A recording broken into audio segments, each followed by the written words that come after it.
I think I fixed it. There we go. Thank you for letting me know, by the way. W commentary. W comms. Very W comms right there. Let me know if it's better. Definitely W comms. Very good call out. Of course. Let me know if it's like too quiet or something like that too. But I think the people at BeatStars took it very personally, and I think some people who watched those videos took it like as an attack on BeatStars when I was just trying to, which I mean, I guess there was one thing for sure that I think I could have, there's a few things I could have done differently. It's just that I don't think it would have changed anything in the end, because the people at BeatStars feel like I could have just reached out to them instead, when it's like, I just don't understand what that would have fixed exactly, because I feel like people have always been reaching out to BeatStars, and like from what I understood from the comments on the video, it seems to be a very commonly held sentiment that the platform is not, you know, what we would desire it to be, you know what I'm saying? And so I didn't think I was doing anything other than genuinely sharing my experience as a customer. Some of the people there got upset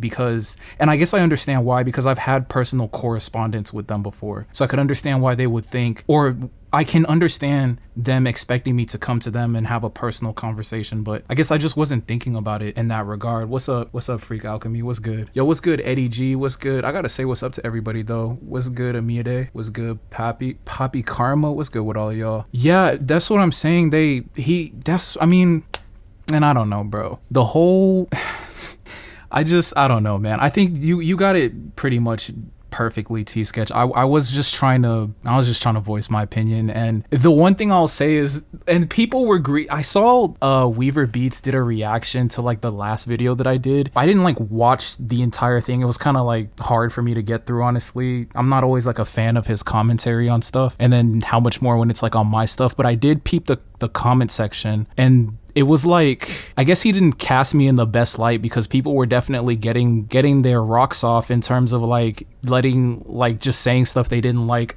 about what I did or about me in general, which is like, that's cool. But something I saw, a couple of comments were like, I shouldn't have said LOL in the message to Mike. And I'm just like, but I literally do that to everybody. I didn't really mean it in any specific type of way. But when I saw that he took it very personally like that, I was just like, I don't know. It's just like, it felt very like he was trying to run this shit like a mafia or something. And he was trying to like tell me, like, it just felt very odd. And so I did have a kind of like a reactionary response to that, but it's like, I don't understand how him crashing out about it is not more scrutinized than me putting a LOL at the end of a otherwise serious message. Like, exactly. What's good, twin?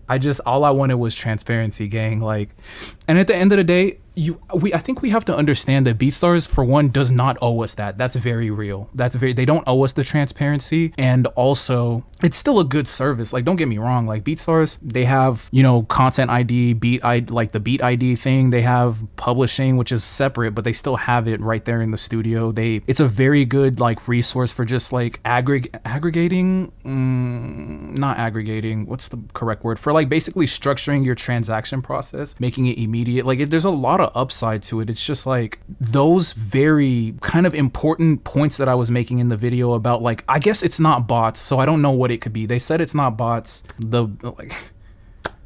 Weaver Beats said in his reactions that it's not bots, so I don't know what it could be, right? But I think someone literally commented in here saying that, like, well, no, it wasn't in here, but like just in general, like some people thought that it could like not be bots, and that's why like I'm getting way more followers. Like, I'm getting like thousands of plays a month, but then like double that in followers, and it didn't really make sense to me, and I assumed it was bots. I'm willing to accept that maybe I was wrong. I'm definitely okay with that. It goes back to the thing about transparency. It's like, then what is it? Like, why could you not tell us what it is? And then when they sent the email after I did the 3 videos about like bots and stuff, and I'm like, all right, well, like, what the hell is what's going on? Is it not serious? Is it serious? Like, do you want to address it? Do you not want to address it? Exactly. I think we deserve clarity. I think we all deserve clarity, because at least for me, exactly, it's at least for me, I don't know how long anyone who's in here that uses BeatStars has been using it, but I've always had the pro page, the max account that you can have for BeatStars, and I never canceled it. I've used it since I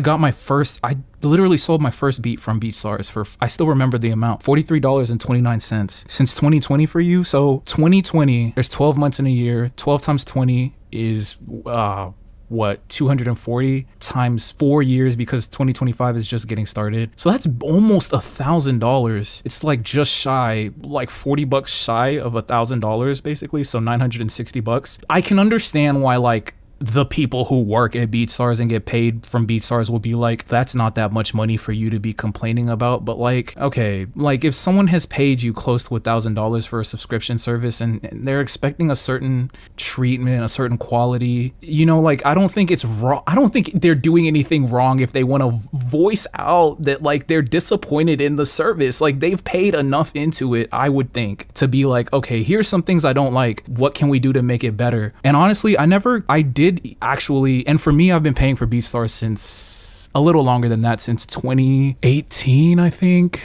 because that was when I got my first beat sale. Yeah, so 2018. And I think I was not gonna move away from BeatStars initially. I was going to just kind of figure out what I wanted to do. I was literally just making a content piece because I had gotten into making essays that were just completely unrelated to beat making in this channel. That's why I did like the Tory Lanez essay, like the Drake essay. I did one about like, who's the Spotify CEO? I literally did an essay on him and then forgot his damn name. Daniel Ek, right? It was, where are the essays? Yeah, it was Daniel Ek.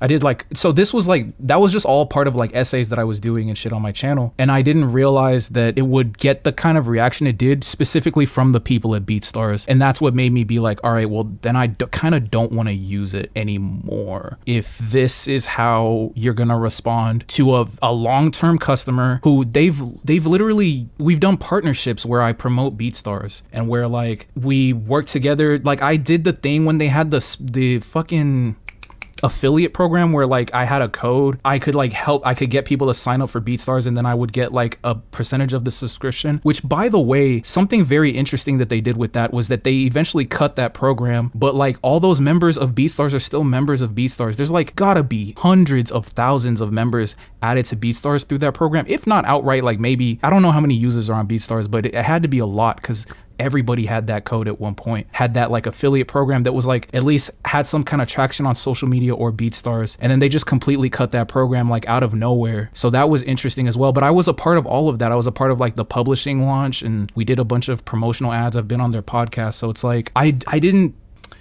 think that like that was the response. I didn't feel like that was the response that I was gonna get for just basically voicing my opinion on social media. Like I would want to be transparent with people on social media, no matter who it was or no matter like what the business was. And again, I don't work at BeatStars, bro. Like I'm just a nigga making beats for real. Like sometimes I connect with like, if I produce for an artist who ended up having a major scandal, I would have no issue making a video about the major scandal. It's like, you would have to be like my best friend or like my girl or in my family for me to be like, okay, let me not do that. And no one at BeatStars is my fam like that. So I don't understand why they felt so betrayed about it. And it's interesting. It's very interesting. Exactly. Which is, I mean, it's just open convos on the channel for real. They barely reached out to me. Jay Lambo, there was one last message that Mike sent, which I think I showed in the video, but he was basically just like, yeah, I did show it in the video. He was just like, yeah, we can still stay in touch. I'll help you with publishing, but I don't feel comfortable showing you such and such about, you know, anything else at BeatStars since you made a video about it instead of coming directly to talk to me. And again, I don't know how many thousands of producers talk about BeatStars every day. How many other people have posted on social media? I can't be the only person who's made a video about it. Maybe I was the first person, dead ass. Am I the first person to ever make a video about it? I don't think so, bro. So I can't be the first person to ever voice an opinion like this. So I don't know. Then they didn't want to reach out once like I made the videos, I guess. But he saw the first video, then reached out. But I guess he didn't want to talk anymore after the second video, which I mean, that's fair. At the end of the day, again, I don't feel like, yeah, exactly. And again, at the end of the day, I don't think I'm entitled to anything from them. And all I can do is, you know, be sovereign in like how I choose to deal with the situation. And then, I don't know, just make my own decisions moving forward. So that being said, I am working on building like my own site. Well, it's already built. And so what I'm going to end up doing is just create a similar transaction portal that BeatStars uses per beat. But then I'm basically basically just it's gonna take a little bit of coding, but basically I'm gonna put all my beats in a database so that when a transaction happens, it can immediately pull that beat and then email it to the person who bought the beat based on the beat name. It's like I'm just trying to work on it not sending the wrong beat. That's where I'm at with that. But even doing it manually, like when they purchase, like, cause like I've been getting a lot more sales just from going one-to-one with people lately, like way more sales. And I didn't realize just like leaning on BeatStars is kind of like my fundamental storefront was kind of hurting me. I never realized that it was keeping me from making connections that would help me get more beats in the right hands, but also in turn make more money from my beats. Like literally just, I put a thing on Instagram that was like, I'm closing my beat store, so I'm sending free beats. I'm sending a free lease to anyone who like DMs me. And then from that DM, which this is sauce, by the way, if you want to try this, try it. It worked really well for me. Like I've sold like, so it's on the screenshot of this stream too, like, or it's on the thumbnail of this stream. I put like a screenshot of some of the sales I've been getting, but like anyway, so they DM me and I was like, all right, bet, I'm going to send you the lease. I just need your email and your phone number. And from there, I would just, you know, because I'm trying to make friends with artists, because those are the types of people who will actually buy your beats when you're tapped in with them. So from there, I was like, all right, bet. Like I started chopping it up with them, learning more about them. And then I was like, oh yeah, and you can pick, you know, beats from this playlist. It was literally just a YouTube playlist. And then they would get the beat. I would send them the lease. And then like so many people were like, you know what, let me just get the stems. You know what, let me get the exclusive for this one. You know what, like, let me get a few more and let me pay for them. Bro, like usually at this point of the month, what is it, the 12th? If it was just BeatStars and then I wasn't like actively searching for leads like that, it would probably be, cause I still would get like 15 or so sales from BeatStars per month. And then like probably like 40 or 50 just from like people either reaching out to me on Instagram or like email to like buy beats that they saw online, or like, you know, getting my contact information through referrals and stuff like that. But I've already sold like 60 beats this month just from doing that. And it's like, I didn't need BeatStars at all to do that. And it's, I don't know. I think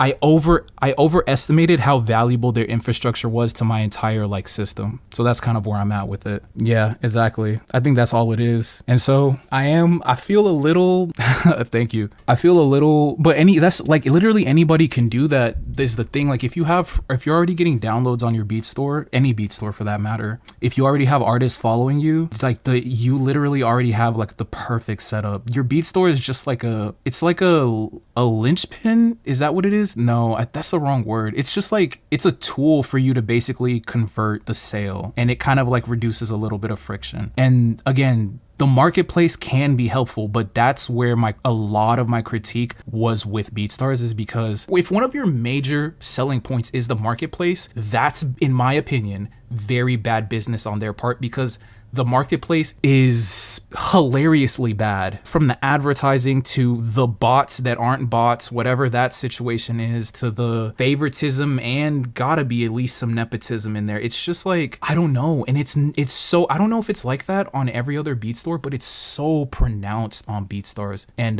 so, I mean, I don't know, bro. But yeah, I think like if you want to leverage a marketplace, that's very, very valid. I think you just need to know the marketplace will only do so much for you, and you've got to have like a lot of traction already. Like I got marketplace sales. Like I still got a couple, like, what is it, yesterday? It was yesterday, but it's because like I have like a whale account basically, and it's not even that big, but I have like, I get like decent plays. I have beats on there that have like a lot of plays and stuff like that. And I also have a YouTube channel that can drive traffic to my beat store, which might somehow convert to marketplace, because I know like the pro page sales are not the same as the marketplace sales. So I don't even know how I get marketplace sales, to be honest. And that's like the problem. If I can't even tell you what's happening, like it's crazy that YouTube Studio has more transparent data than BeatStars. Like I can tell you how I'm getting views on YouTube. I could tell you how a person found my beat if it happened through YouTube and then they DM me on Instagram and then we transact like that. That is very simple for me, but like it's very difficult for me to figure that out on BeatStars, at least from the marketplace point of view. And again, I don't think it's specifically BeatStars, but I only ever use them.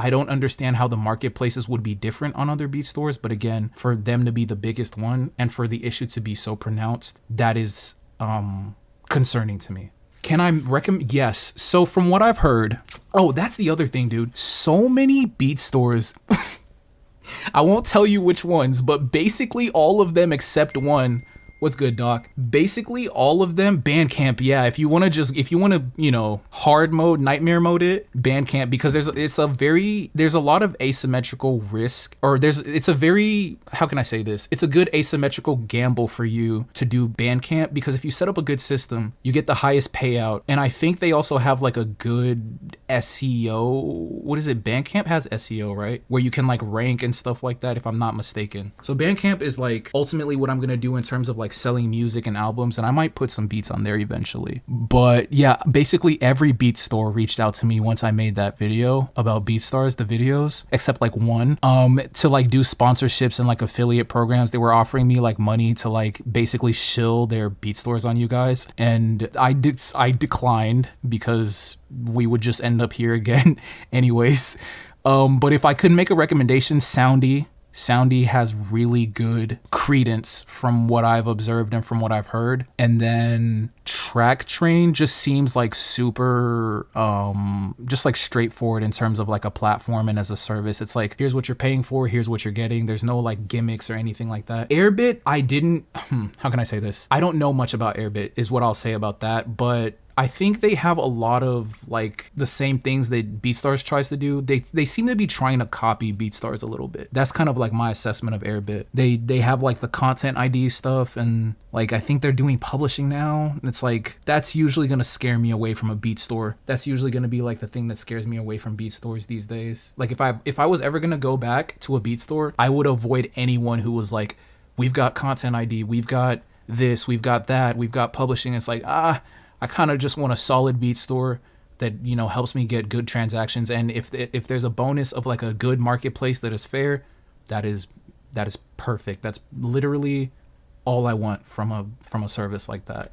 But yeah, of course, yeah. I'm definitely, and whenever I'm coaching artists or working with artists and producing for them on like a long-term kind of like deal, I usually will at some point recommend very strongly that they get into Bandcamp, because I mean, you can just literally sell your music to the consumer. Like if you sell a 10-song album for $10 and you can put in any extra bonuses that you want, you could put like a call, I'll do like a 30-minute call with you as a fan that purchased this. I'll throw in like the vocal presets that I used. I'll throw in 3 bonus songs. I'll throw in a t-shirt shipped free. Like you can do like the deluxe that has 3 extra songs with like a t-shirt shipped free of charge, because it's like t-shirts, the margins on those can be really low, but they also don't really cost anything else to make either. So if you can use that to sell more deluxes, then you basically just sold more deluxes for the cost of the t-shirt, because everything else is digital. Like, yeah, I usually will recommend that at some point, because if you can sell a $10 or a $15 album, bro, do you know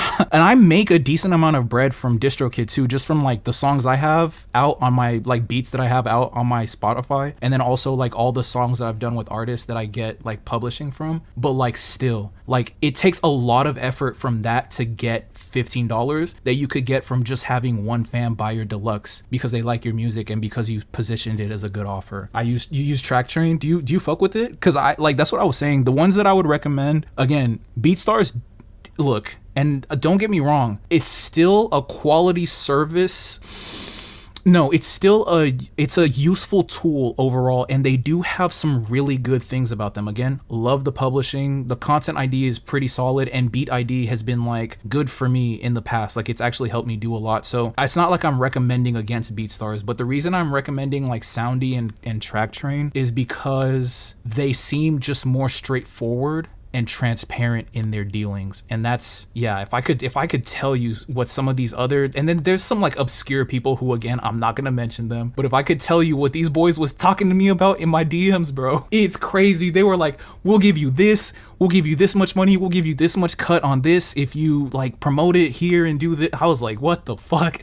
Like, bro, like, no, I'm good, man. I'm like, I just left a situation like that. I'm not trying to get back in another toxic relationship, bro. Let me breathe for a little bit. Let me be single for a little bit. Oh, dude, that could realistically start happening to a lot of people. T-Sketch, I have gotten 2 or 3 warnings from DistroKid already about like fake streams, and I'm like, I have never faked a stream in my life, but what I've noticed is that every once in a while, and this happens to people like producers that are like in like that are members of my website too, sometimes we get added to random fucking playlists that will like kick up the streams and sometimes listeners for like a day. It'll kick up the streams for a day, and then that kicks up your listeners for the month, and then the playlist will just fucking vanish, so you can't even find it later. And I think that's what, I don't know like who's adding just random songs, but someone is like botting a lot of there's a lot of people botting streams on Spotify. But I think what they do is they'll just also randomly add songs that maybe they find somewhere through the algorithm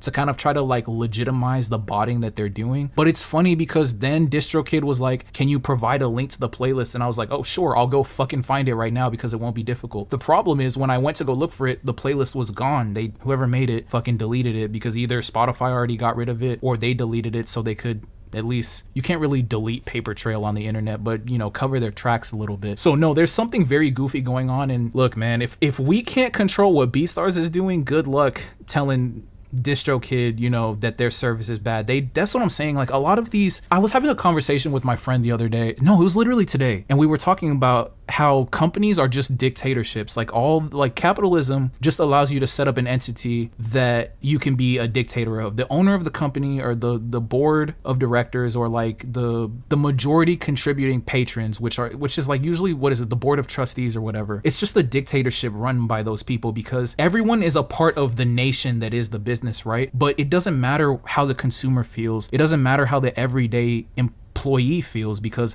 to them you're just a number. If you're a customer, if you're an employee, you're easily replaceable, especially when you become a large conglomerate like these examples we're talking about, which would be Spotify, DistroKid, and BeatStars. You become very replaceable whether you're a customer or an employee. So it's just like, it's crazy because they don't have to give a fuck. And I can guarantee you in a lot of meetings that they're having, the conversation will usually go something like, yeah, but we don't have to give a fuck what they say. Who cares really? Because we're meeting the bottom line, we're increasing profits, we're cutting costs. That's all that really matters to the dictatorship that is, you know, insert capitalist regime here. So Spotify, BeatStars, or DistroKid. That's all that really matters to them at the end of the day. I use BeatStars, but I started getting sales solely off of the TrackTrain algorithm, so I switched. People say that the TrackTrain marketplace and algorithm is actually very like authentic. That's why I made the recommendation. So thank you for that, DR3. I don't know if I'm saying Dre. Duh. Thank you, Dre. Thank you very much. It's not that nobody buys, because like people are buying beats from me literally every day, but I think that when they sell you on the idea that you will sell more beats because of our marketplace or specifically because of my platform, that's where it gets a little wonky. And yes, Doc, which I don't know if I already said what's up to you, but what's up? What's up, Hot Beats? By the way, I read your comment, but I didn't say what's up to you. But yes, Doc, I don't even remember when they did that. Was that like 2 years ago now? I literally cannot understand why they did that.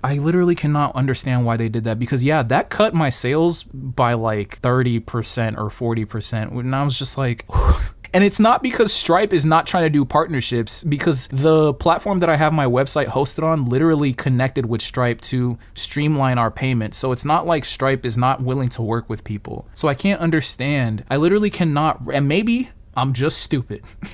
Because like I swear to God, like that's what anyone who is a BeatStars apologist or the people at BeatStars will try to like communicate, is that, oh, I don't understand it, I'm just stupid. I'm very okay with just being stupid, trust me.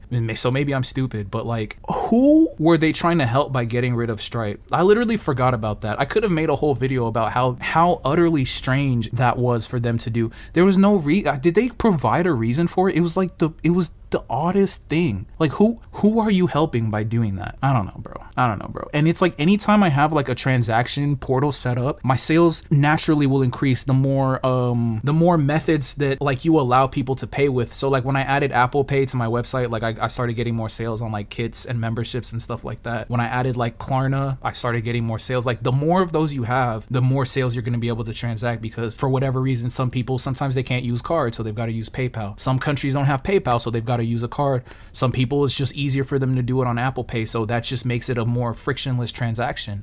So instead of adding Apple Pay or Klarna for like exclusives or something like that, they literally took away the only way that you can pay with a card, which again is just like, I don't know, bro. I can't wrap my head around it, but maybe I'm stupid. I'm too stupid to work at BeatStars. So maybe it's something that they know that I don't know. I'm willing to accept that, because to be fair, I don't run a company that makes millions of dollars a year. I don't run a company that serves hundreds of thousands of people, if not millions of people. So I don't know, but that's just how I feel about it. As someone who's paid well over $1,000 over 7 or 8 years to use the service. How do you go direct to consumer? Oh, what's up, Leo, by the way? So I was talking a little bit about this earlier, so I'll just give you like the Cliff Notes version of it, basically. I'll just like give you, I'm doing a lesson on this in my membership site later like next week. And then also I'm going to be talking about it on my newsletter, which is free to join, which I think is in the pinned comment. Yes. But the Cliff Notes version of it is that you want to leverage your social media to create like a first interaction with the person who will be your consumer, which that's called a lead, basically. And from there, you want to like off-site them. You want to get them off of all the websites. So move them from YouTube to Instagram, then move them from Instagram to email, or preferably a phone number. If you know how to have like non-awkward, intimate conversations with people over a phone, that's what you want to do. And then from there, it takes some tact to understand how to not have sales breath, but it's very, very easy in that kind of environment to transact beats, because if you have a good connection with them and your beats aren't fucking trash, that's very important. Your beats can't be trash. But I'm assuming if you're asking a question like that, the issue is not your beats, right? Because a lot of people will be like, oh, you just have to keep making better beats. Like, nigga, no, like, come on, that's not it. Like, people also need to know how to position themselves, and they also need to know if a company is lying to them about their marketplace, and maybe they're depending on that a little bit too much when they should be trying to go direct to consumer. So yes, the ultimate goal is to funnel that traffic. So whatever is your main source of traffic, it could be Spotify, it could be YouTube, it could be Instagram, depending on how your content strategy is set up. But then from there, you want to go to like some kind of DM. It could be Instagram, it could be Twitter. And then from that DM, you can convert, sales and traffic and stuff like that from the DMs, but it's a lot less intimate on like the social media platforms. And there's also, to be real, a lot more distractions, because they can get a notification in the meantime while they're DMing you and then just ultimately forget about you forever. Like they literally put like stories and like those little like daily blurbs on top of the messages now. So it's very easy to get distracted anywhere on those platforms. So ideally you want to offsite them to email or a phone number.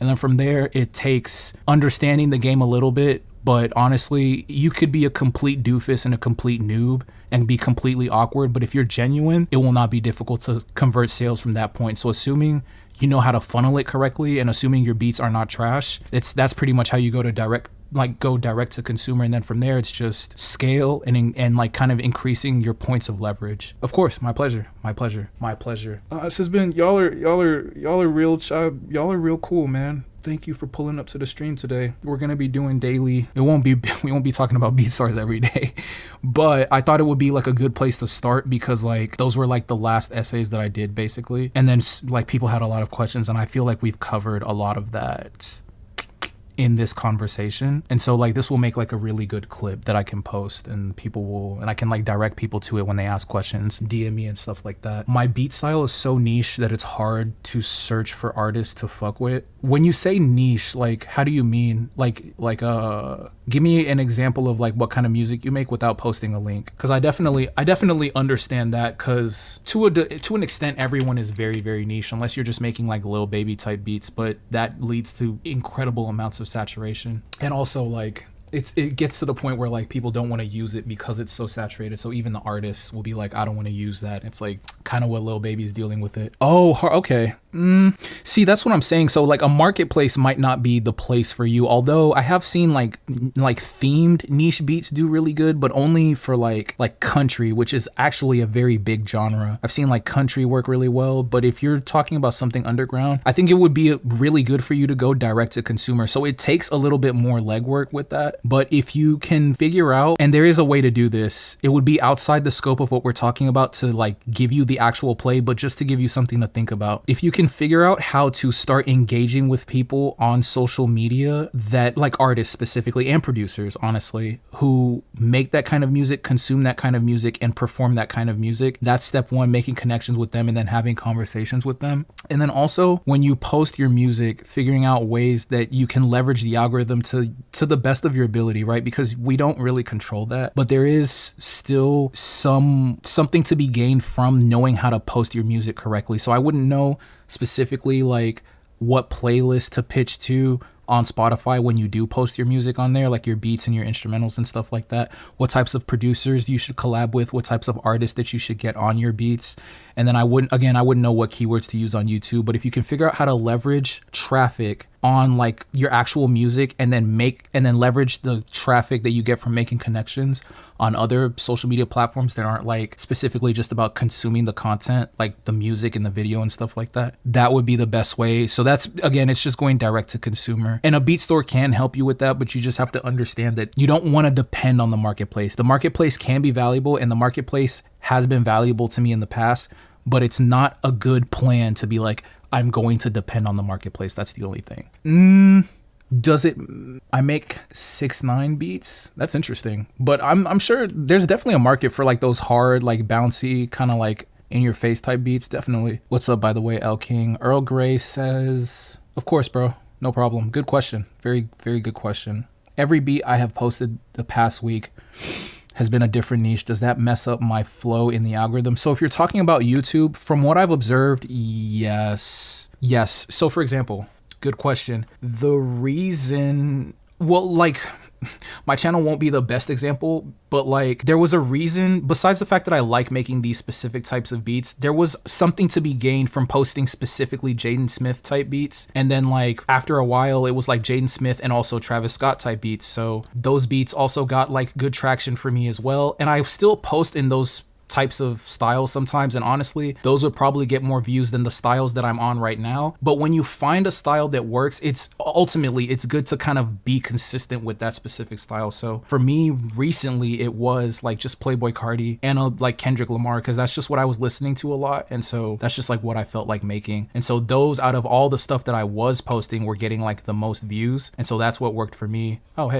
That's what worked for me really well. So like I would say yes, I would not say it's hurting you, but you could help yourself a lot more by trying to stick with a theme for some amount of time and then kind of begin to switch it up once you start making progress in like one specific type of algorithmic theme, if you will. Bro, that's a crazy, I'm like, nah, bro, I might have to put you in timeout real quick. That is crazy. You have to train your subs to listen to what you post every day. Very hard thing to do, but it's possible. Yes, exactly.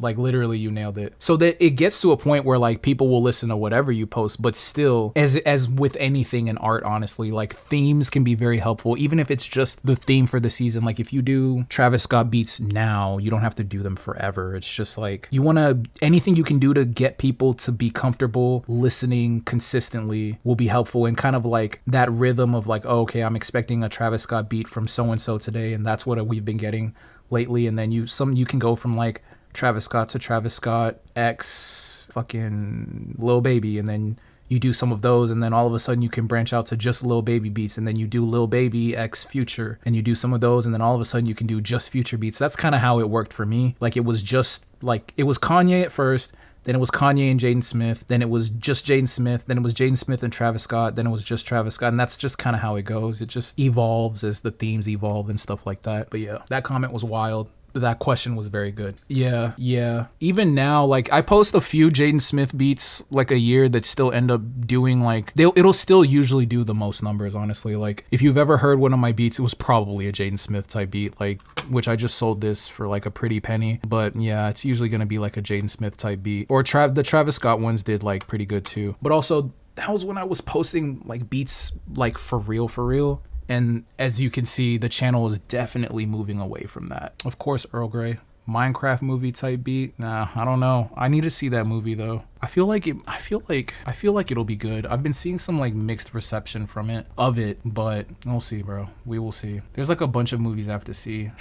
Minecraft movie beat is crazy. Nah, you can get away with gimmicks like that every once in a while. Like I did that for the Joker movie, and the beat did like okay. Let me see if I can find it. I did like a couple for the Joker movie like forever ago when that came out. There was like one more. I think it was called, I can't remember what it was called, bro. It was called like Arthur or something like this. Or something like that. I don't think I have it on this playlist. But yeah, I did a few of them. That can work out pretty well too. She is starving. Put the address and everything. It was like airdrop me, drone deliver me the D. That is fucking nuts, bro. I'm not gonna lie. That had to be a bot, right? That was a bot, right? Watch Neil come out and be like, YouTube doesn't have any bots. We don't condone bot behavior like that. You know how insane it would be if YouTube came out and was like, yeah, there's no bots on the platform. Like, who would believe that? That's literally what BeatStars did. Like, all right, bro. I'm gonna let it rock.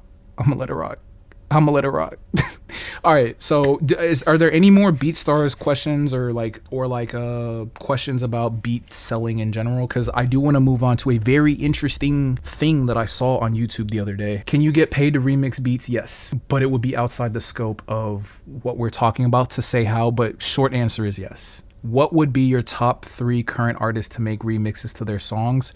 Excellent question. Basically anybody who is in the Billboard 200 or 100 and is within the top 20. Basically any of them. So it could be Morgan Wallen, it could be Shabuzi, it could be Travis Scott. Usually gets a few in there a year. I don't think he's got any in there right now. Drake, like ill, right? But like Drake is, I'm not gonna lie to you, that would be a good one. Playboi Carti, obviously. I think he still has like 20 songs on the list overall, and I think his album is still top 10 if I'm not mistaken. I haven't checked Billboard in a while, I'm not gonna lie, in like a couple weeks. Some of the, like a lot of the pop stuff too. I know Lady Gaga just dropped. I know who's the fucking, was it Selena Gomez? I think she just dropped too. That's like anyone in the top 10 or like super popular artists overall. But the reason I would say the top 10 or the top 20 of the Billboard charts is because that's just gonna get you like so much traffic that you couldn't really get any other way. But if it's on Billboard at all, so like I remember I did like one for Don Toliver that it was like 80 on the chart when I did it. Yeah, Brother Stone, but it still did like pretty good because like it was on the Billboard and his album was getting like a lot of traffic and stuff like that.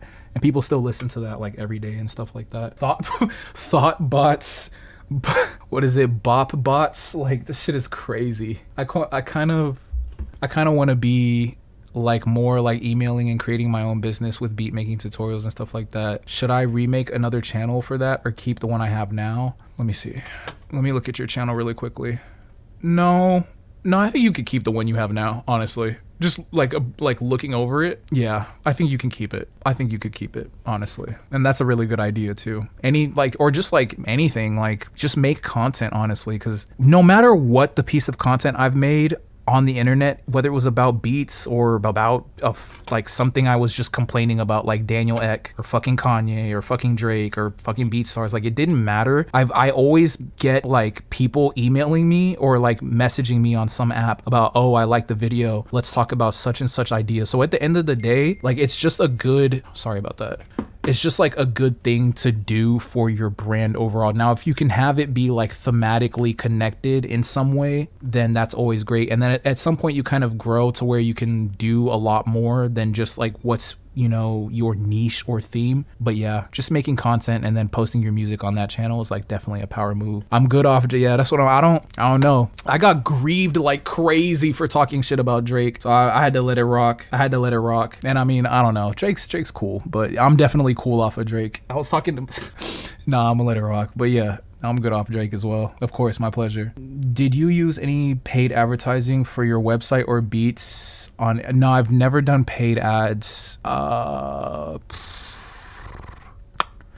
In like 2021, I spent like $10 on YouTube advertising just to see what it would do, and it did nothing basically. Although I think if you have like a good video that's like a good ad that will sell something, then like the extra views might be helpful. But I was just like, let me just see what will happen if I put $10 into it. And I was like, okay, well, whatever. And I didn't even do it for a beat. I did it on like a video I made about Metro Boomin, which like when I turned off the ads, then like a week later the video ended up getting like 10,000 more views, and and then it ended up doing like pretty good overall. So like the ads didn't even help that video do that good. BeatStars was the same way. I tested ads, like, was it like $5 or $10 of ad spend? And it was just bot followers. They'll say it's not bots. And it's like, okay, I'm stupid. It's not bots. But to me, it looked like bot followers for real, because the shit did not make any sense. The streams, I think they went up. I think they went up for the song, but like not really a lot. And I couldn't tell if it was just, you know, just me getting regular streams or if it was because of the advertising. And it did not help me get any sales. I still had to transact the beat on my own to get sales off the beat that I was advertising to try to get sales with. I was able to sell it on my own, but BeatStars advertising could not sell it for me. So that was an interesting experience. That's a good question. Earl Grey, that's a great question. Would it be better to separate the channel? I think it's better to just keep it on one channel. I think it's better to keep it on one channel, honestly. Yeah. I think it's better to keep it on one channel. Would I say, nah, I would keep it all on one channel. Kind of the way, who does it really well? Try-Freeze puts his kits and shit on the same channel as his tutorials, and it's like, yeah, I think it's redundant, and you can cannibalize, you can kind of cannibalize your audience a little bit, honestly, by trying to split it up amongst a bunch of channels, whereas like you can reduce the waste in energy, reduce like cannibalism to zero, and also increase your reach and overall impact by just keeping it on one channel. Like the algorithm knows how to recommend stuff based on your channel. Like it's not, I don't know. Now, like I would not, I don't know. Yeah, I'd still recommend just doing it on one channel. Cause I'm even thinking of like Curtis King right now. Like he could drop music on his channel. I think he has dropped music on his channel since he became a media personality. And that's just like, okay, he dropped the song. That's great. He also still does beat making every once in a while, even though he mostly does like hip hop commentary. And that's like, that doesn't really disrupt anything for him. So it's definitely, you can definitely just keep all your stuff on one channel. I think it can get super redundant for you and can kind of distract you from the overall like mission if you start making a bunch of channels for a bunch of different stuff. Was thinking about running an ad on Reels or Shorts that just says, you before my beats and you after my beats, you just have to like a funny meme. Wait, what? Oh, I get you. That's pretty funny. That could actually be pretty good if you have like a dope beat and you edit it correctly. That could actually be a really good ad. See, that's a smart way to think about it. That's a really smart way to think about it. And with the right, you know, geographic, demographic, whatever information you need to actually run ads, because fuck if I know, right? But if you set it up correctly, see, that's how ads basically work. If it's a good ad tied to a good product and you put it in front of the right person, boom, you got purchases.